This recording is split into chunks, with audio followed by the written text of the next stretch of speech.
মাত্র ৩টি মাছের পিস আর ১ কাপ মসুর ডাল দিয়ে এত মজার কাবাব হবে আমি তো ভাবতেই পারিনি। এই কাবাবটা যে কোনো মাংসের কাবাব থেকেও বেশি মজার হয়ে থাকে। তো সম্পূর্ণ রেসিপিটা দেখার অনুরোধ রইল। আশা করি আপনারাও আমার মতো খুব সহজেই অল্প উপকরণ দিয়ে এবং অল্প সময়ে এই কাবাবটা বানিয়ে প্রশংসা পেতে পারেন। আসসালামু আলাইকুম, welcome to unique food cooking. আজকে রান্না করব মাছের কাবাব। তার জন্য এখানে 3 পিস মাছ আমি ভালোভাবে পরিষ্কার করে নিয়েছি। এখন মাছের আষ্টে গন্ধ দূর করার জন্য 1 ফালি লেবু রস দিয়ে দিয়েছি, এতে করে মাছের গন্ধটা চলে যাবে। দিয়ে দিচ্ছি হাফ চা চামচ লবণ, হাফ চা চামচ হলুদ গুঁড়া, হাফ চা চামচ মরিচ গুঁড়া। এখন সবগুলো মশলা আমি মাছের সঙ্গে ভালোভাবে মিশিয়ে নিচ্ছি। এই মাছটা নেওয়ার কারণ হচ্ছে অনেকে এই মাছটা খেতে চায় না বা পছন্দ করে না এবং এই মাছের কাঁটাও কম, তার জন্য এই মাছটা দিয়ে কাবাব বানানোর সিদ্ধান্ত নিয়েছি। তো এরকম ভাবে পাঙাশ মাছ দিয়ে কাবাব বানালে যে কেউ পছন্দ করবে এবং কেউ বুঝতেই পারবে না যে এটা পাঙাশ মাছের কাবাব। এখন আমি একটি প্যান গরম করে এর মধ্যে সরিষার তেল দিয়ে দিচ্ছি অল্পখানি। আপনারা চাইলে এখানে সয়াবিন তেলটাও দিয়ে দিতে পারেন, কোনো সমস্যা নেই। তেলটা গরম হয়ে গেলে আমি সবগুলো মাছের পিস ফ্রাই প্যানে দিয়ে দিচ্ছি। তো চুলার আঁচটা মিডিয়ামে রেখে মাছটা ভেজে নিব। ততক্ষণে আমি 2-3 ঘন্টা ভিজিয়ে রেখেছিলাম মসুর ডাল। তো ভেজানোর পর এখানে আমার 1 কাপ ডাল হয়েছে। এই ডালগুলো একটি গ্রাইন্ডারের জাগে দিয়ে দিচ্ছি। তারপর দিয়ে দিচ্ছি 4 কোয়া রসুন, 1/3 কাপ পেঁয়াজ কুচি। আপনারা চাইলে পেঁয়াজটা একটু বাড়িয়েও দিতে পারেন। তো সবগুলো উপকরণ আমি এখন ব্লেন্ড করে নিব। তো আমার সবগুলো মাছ ভাজা হয়ে গিয়েছে। আপনারা হয়তো দেখে বুঝতে পারছেন কিরকম করে ভেজেছি।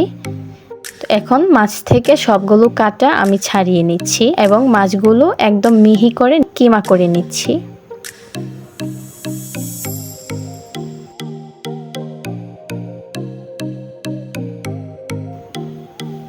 তো এই পর্যায়ে মাছের যে স্কিন রয়েছে ওইটা আমি ফেলে দিব, ওইটা এখানে দেওয়া যাবে না।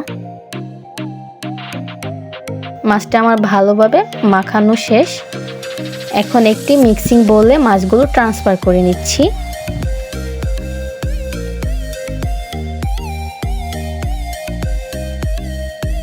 এখন দিয়ে দিচ্ছি যে ডালের পেস্ট বানিয়েছিলাম ওই পেস্টটা। হাফ কাপ পেঁয়াজ কুচি দিয়ে দিচ্ছি, 1/3 কাপ বাহারি ধনেপাতা দিয়ে দিচ্ছি, 1 চা চামচ আদা বাটা, 2 চা চামচ কর্নফ্লাওয়ার, 1 চামচ লবণ দিয়ে দিচ্ছি, হাফ চামচ হলুদ গুঁড়া, 1 টেবিল চামচ কাঁচামরিচ কুচি, 1 চা চামচ চাট মশলা। এখন সবগুলো উপকরণ আমি ভালোভাবে মাখিয়ে নিব। তো চাট মশলাটা যদি আপনাদের হাতের কাছে না থাকে তাহলে দোকান থেকে যেই ম্যাগি মশলাটা কিনতে পাওয়া যায় ওইটা থেকে 1 প্যাকেট দিয়ে দিলেই চলবে। এ পর্যায়ে যদি আপনাদের মনে হয় এই কাবাবের মিশ্রণটা একটু নরম হয়েছে, ওই পর্যায়ে আপনারা কিছু ময়দা অ্যাড করে দিতে পারেন। এই পর্যায়ে একটি কাঠের বোর্ডে র্যাপিং পেপার দিয়ে এর উপর একটু সয়াবিন তেল মাখিয়ে নিয়েছি যেন নিচে লেগে না যায়। এখন সবগুলো কিমা আমি বোর্ডে ঢেলে দিচ্ছি।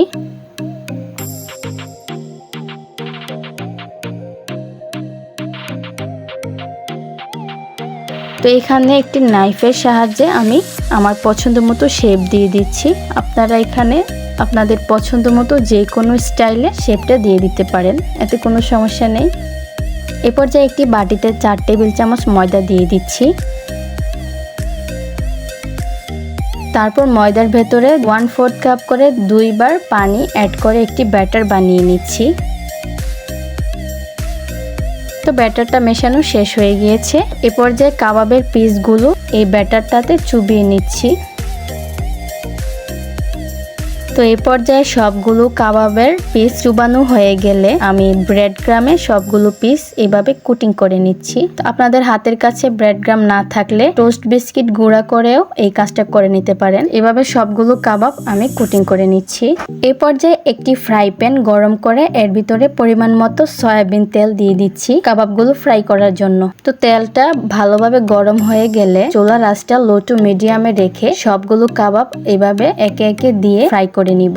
তো এখানে আমার কাবাবের কিমাটা নরম হওয়াতে একটু সরে গিয়েছে আর কি, এতে কোনো সমস্যা নেই। দেখতে যেমনই হোক না কেন খেতে কিন্তু বেশ দারুণ হয়েছে। তো এক পাশ যখন হয়ে যাবে তখন আমি উল্টিয়ে পাল্টিয়ে সবগুলো কাবাব ভেজে নিব। এখানে আমার ভাজা শেষ, সবগুলো কাবাব আমি উঠিয়ে নিচ্ছি একে একে। আপনাদের সবগুলো কাবাব উঠিয়ে আমি পরিবেশন করে দেখাচ্ছি। ছোট থেকে বড় সবাই এই কাবাবটা পছন্দ করে। আপনিও বানিয়ে ফেলুন খুব সহজেই বাড়িতে চটজলদি এরকম একটি কাবাব, যে কাবাবটা কিনা বাড়ির ছোট থেকে বড় সবাই পছন্দ করে। রেসিপিটি যদি ভালো লাগে থাকে তাহলে প্লিজ একটি লাইক করে দিবেন এবং ইউনিক ফুড কুকিং এর রান্নার মজা নিতে একটি সাবস্ক্রাইব করে দিবেন। আর যারা ফেসবুক পেজ থেকে দেখছেন তারা প্লিজ একটি ফলো দিয়ে দিবেন। আশা করি আপনাদের কাছেও রেসিপিটা ভালো লাগবে। আজকের মতো এই পর্যন্তই, দেখা হচ্ছে অন্য কোনো ভিডিওতে। আশা করি ভালো থাকবেন, সুস্থ থাকবেন। আল্লাহ হাফেজ।